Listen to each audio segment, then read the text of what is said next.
नमस्कार. VAJ academy या YouTube चॅनलवर आपलं सहर्ष स्वागत आहे. या व्हिडिओमध्ये आपण मुंबई उच्च न्यायालयासाठी शिपाई व लिपिक या दोन्ही पदासाठी मॉक टेस्ट 6वी पाहणार आहोत, म्हणजे सराव पेपर 6वा. याच्या अगोदरचे 5 व्हिडिओ सुद्धा तुम्ही पाहून घ्यायचे. सगळे व्हिडिओ तुम्हाला आपलं जे VAJ अकॅडमी यूट्यूब चॅनल आहे ना, त्याच्या प्लेलिस्टमध्ये गेल्यानंतर कोर्ट भरतीच्या प्लेलिस्टमध्ये पाहायला मिळतील. आणि या व्हिडिओमध्ये आपण जीकेवर आधारित प्रश्न पाहणार आहोत. अतिशय महत्त्वाचे प्रश्न आहेत. परीक्षेत ज्या पद्धतीचे प्रश्न विचारले जातात तसेच हे प्रश्न आहेत, कारण हे प्रश्न मी काढलेले नाहीत, तर ॲक्च्युअलमध्ये वेगवेगळ्या परीक्षांना विचारलेले प्रश्न आहेत. तर या व्हिडिओला सर्वांनी लाईक करा, शेअर करा आणि VAJ अकॅडमी हे जे आपलं यूट्यूब चॅनल आहे ते सबस्क्राईब करा. आणि जर तुम्हाला हायकोर्ट पिऊन टेस्ट सिरीज घ्यायची असेल तर प्ले स्टोअरवरून विठ्ठल जोशी ॲप डाउनलोड करा आणि हायकोर्ट पिऊन टेस्ट सिरीज विकत घ्या. याच्यामध्ये मुंबई उच्च न्यायालयानं पिऊन पदाचे घेतलेले सगळे पेपर दिलेले आहेत, प्लस 174 पेक्षा जास्त टेस्ट यामध्ये मी सरावासाठी दिलेले आहेत. आणि ह्या टेस्ट मी स्वतः काढलेल्या आहेत आणि यातले जशाच तसे प्रश्न तुम्हाला ॲक्च्युअल परीक्षेमध्ये सुद्धा येतील. तर आणि फी फक्त 200 प्लस GST आहे. तर पहिला प्रश्न आहे पहा, मानवांमध्ये प्रत्येक पेशीमध्ये साधारणपणे गुणसूत्रांच्या किती जोड्या असतात? तर मानवामध्ये प्रत्येक पेशीमध्ये साधारणपणे गुणसूत्रांच्या किती जोड्या असतात माहिती आहे का? तर गुणसूत्रांच्या 23 जोड्या असतात. आणि एकूण गुणसूत्र किती असतात असं जर विचारलं असतं तर त्याचं उत्तर 46 आलं असतं. एकूण गुणसूत्र 46 असतात, पण गुणसूत्रांच्या जोड्या विचारल्या तर जोड्या किती असतात? 23 असतात. पेशींमध्ये सुसाईड बॅट डॅश डॅशला म्हणतात. तर पेशींमध्ये सुसाईड बॅट हे कुणाला म्हटलं जातं माहित आहे का? तर आपल्या ज्या लय कालिका आहे की नाही, ब हे त्याचं उत्तर आहे. लय कालिका यांनाच सुसाईड बॅट असं म्हटलं जातं. वनस्पतींमध्ये जेल वाहतुकीसाठी डॅश डॅश जबाबदार आहे. तर वनस्पतीमध्ये जेल वाहतुकीसाठी जेल वाहिनी जबाबदार असतात. तर हे त्याचं उत्तर आहे की वनस्पतीमध्ये जेल वाहतूक कशाच्या माध्यमातून होते? तर जेल वाहिनीच्या माध्यमातून होते. त्याच्या पुढचा प्रश्न आहे पाहता, सुब्रतो ट्रॉफ, टीजर trophy, Rovers trophy, Durand trophy, Santosh trophy आणि नेहरू ट्रॉफी कोणत्या खेळाशी संबंधित आहे? तर याच्यामध्ये संतोष ट्रॉफी आणि ड्युरंड ट्रॉफ हे फार फेमस आहेत पहा. याच्यावर हमखास प्रश्न विचारले जातात. तर हे सगळे कशाशी संबंधित आहेत माहिती आहे का? फुटबॉल या खेळाशी संबंधित आहेत. हे नावं लक्षात ठेवा. खास करून संतोष ट्रॉफीवर खूप परीक्षांना प्रश्न येतो आणि ड्युरंड ट्रॉफवर सुद्धा येतो. तर Santosh trophy, Durand trophy, Nehru trophy हे बाकीचे नावं सुब्रतो ट्रॉफ, सीझर ट्रॉफ, रोहर्स ट्रॉफ हे सगळे फुटबॉल या खेळाशी संबंधित आहेत. रंगास्वामी चषक, beaten ट्रॉफ, Sultan of Johar ट्रॉफ, him gold ट्रॉफ, lady Ratan Tata trophy आणि आगा खान चषक कशाशी संबंधित आहेत? त्याच्यामध्ये आगा खान चषक खूप परीक्षांना विचारला जातो बरं का. बाकी नावं नाही विचारलं जात, पण आगा खान चषक खूप परीक्षांना विचारला जातो. तर हा कशाशी संबंधित आहे? तर हॉकी या खेळाशी संबंधित आहेत.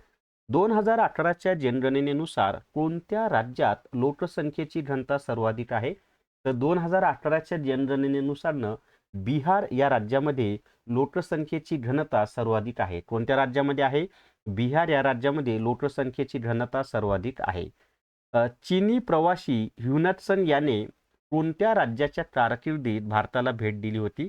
तर चीनी प्रवासी जो ह्युनत्सन आहे याने हर्षवर्धन या राजाच्या कालावधीमध्ये भारताला भेट दिलेली होती. हर्षवर्धनचं चरित्र बाणभट्ट यांनी लिहिलेलं आहे, हर्षचरित्र या नावाने. तराईंच्या पहिल्या लढाईत इसवी सन 1991 मध्ये कोणी कोणाचा पराभव केला? तर तराईंच्या पहिल्या लढाईमध्ये पृथ्वीराज चव्हाण यांनी मोहम्मद घोरीचा पराभव केलेला आहे. हे त्याचं उत्तर आहे. दुसऱ्या लढाईमध्ये मोहम्मद घोरींनी पृथ्वीराज चव्हाण यांचा पराभव केला, पण पहिल्या लढाईमध्ये पृथ्वीराज चव्हाण यांनी मोहम्मद घोरीचा पराभव केला. तराईंच्या दुसऱ्या लढाईत इसवी सन 1892 मध्ये कोणी कोणाचा पराभव केला? तर याचं उत्तर आहे, मी तुम्हाला ऑलरेडी याचं उत्तर सांगितलेलं आहे पहा, की मोहम्मद घोरीने पृथ्वीराज चव्हाण यांचा पराभव केला. शेरखानने चौसा म्हणजे 1539 आणि कनोज 17 मे 1540 या युद्धांमध्ये कोणाचा पराभव केला व तो इराणला निघून गेला? तर शेरखानने कोणाचा पराभव केला होता? तर हुमायून याचा पराभव केला होता. हुमायून कोण माहिती आहे का? आपलं जर मुघल बादशाह अकबर आहे की नाही, त्याचे वडील हुमायून होते आणि हुमायूनचे वडील बाबर होते. बाबरने भारतामध्ये कशाची स्थापना केली होती? मुघल साम्राज्याची स्थापना केली होती 1526 मध्ये पानिपतच्या पहिल्या युद्धात विजय मिळाल्यानंतर. चला त्याच्या पुढचे प्रश्न पाहूयात. पण जर तुम्हाला हायकोर्ट क्लर्क टेस्ट सिरीज घ्यायची असेल तर प्ले स्टोअरवरून विठ्ठल जोशी ॲप डाउनलोड करा आणि हायकोर्ट क्लर्क टेस्ट सिरीज विकत घ्या. याच्यामध्ये ॲक्च्युअलमध्ये मुंबई उच्च न्यायालयानं क्लर्कचे जे पेपर घेतलेले आहेत ना ते सगळे पेपर दिलेले आहेत. तसंच 90 प्रश्नांच्या 10 फुल टेस्ट दिलेल्या आहेत आणि टॉपिक वाईज टेस्ट 350 पेक्षा जास्त मी दिलेले आहेत, स्वतः काढलेल्या टेस्ट आहेत.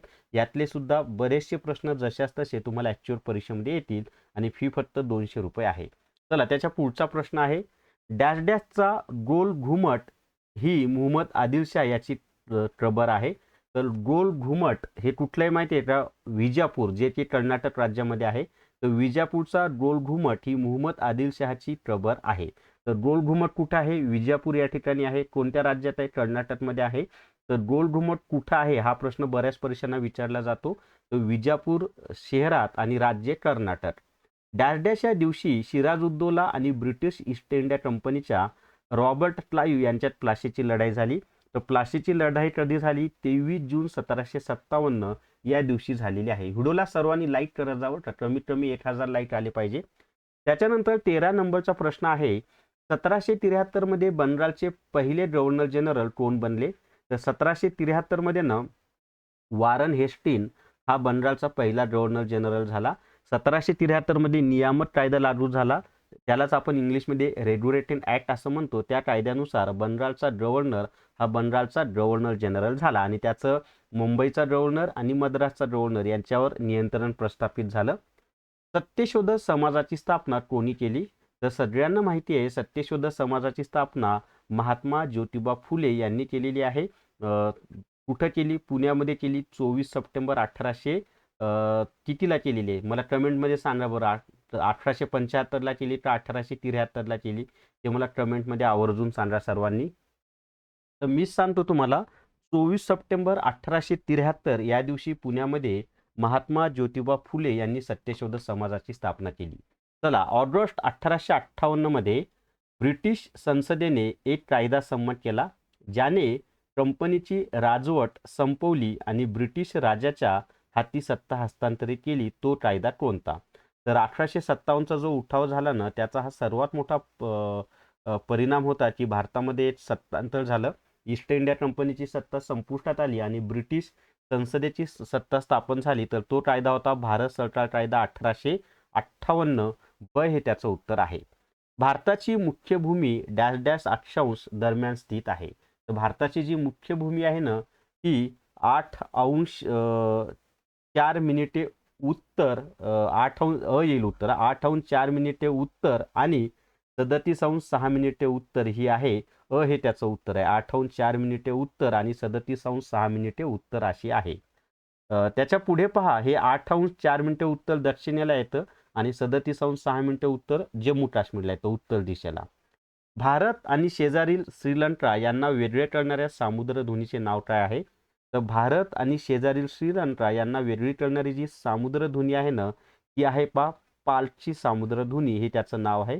मोत्यांसाठी प्रसिद्ध आहे. तर पालची सामुद्रधुनी हे त्याचं उत्तर येते. ड हे त्याचं उत्तर आहे, पालची सामुद्रधुनी. द्वीपकल्पीय पठारावरील भारतातील सर्वात लांब सर्वात मोठी नदी कोणती आहे? तर द्वीपकल्पीय पठारावरील तसं दक्षिण भारतातील सर्वात मोठी नदी कोणती आहे? गोदावरी आहे, जिला आपण दक्षिण गंगा असं सुद्धा म्हणतो. आणि गोदावरी ही भारतातील दुसऱ्या क्रमांकाची मोठी नदी आहे. सर्वात मोठे दगडी बांधकाम असलेले धरण नागार्जुन सागर धरण कोणत्या नदीवर बांधले आहे? तर सर्वात मोठे दगडी बांधकाम असलेले धरण ज्याला आपण नागार्जुन सागर धरण म्हणतो ते कोणत्या नदीवर बांधलेले आहे माहिती आहे का? तर कृष्णा नदीवर बांधलेलं आहे. आंध्र प्रदेश या राज्यामध्ये कृष्णा या नदीवर बांधलेला आहे. आता 20वा प्रश्न आहे, पृथ्वीच्या वातावरणाच्या कोणत्या थरामध्ये ओझोनचा थर आढळतो जो सूर्यापासून हानिकारक अतिनील किरणे शोषून घेतो? तो ओझोनचा स्तर कुठे आढळतो? स्थितांबरमध्ये आढळतो. हे त्याचं उत्तर आहे, स्थितांबर हे त्याचं उत्तर आहे. आणि जो क्लोरोफ्लोरोकार्बन असतो CFL म्हणतात त्याला, त्याच्यामुळं ओझोनला हानी पोहोचते आणि आपलं जे फ्रीज आहे, AC आहे याच्यातून हा CFL बाहेर पडत असतो. आणि जर तुम्हाला लिपिक आणि शिपाई दोन्हीचे झालेले पेपर पाहिजे असतील दोन्ही पदाचा एकत्र सिलेबस डिटेल्समध्ये पाहिजे असेल आणि दोन्ही पदासाठी भरपूर सराव पेपर पाहिजे असतील तर प्ले स्टोअरवरून विठ्ठल जोशी ॲप डाउनलोड करा आणि न्यायालय भरती ई बुक विकत घ्या. याची किंमत फक्त 200 प्लस GST आहे आणि याच्यामध्ये लिपिक आणि शिपाईचा संपूर्ण सिलेबस दिलेला आहे, ॲक्च्युअलमध्ये झालेले पेपर दिलेले आहेत आणि मी स्वतः काढलेले सरावासाठी भरपूर पेपर दिलेले आहेत. तर या व्हिडिओमध्ये एवढीच माहिती. या व्हिडिओला सर्वांनी लाईक करा, शेअर करा आणि VAJ अकॅडमी हे जे आपले यूट्यूब चॅनल आहे ते सबस्क्राईब करा. धन्यवाद.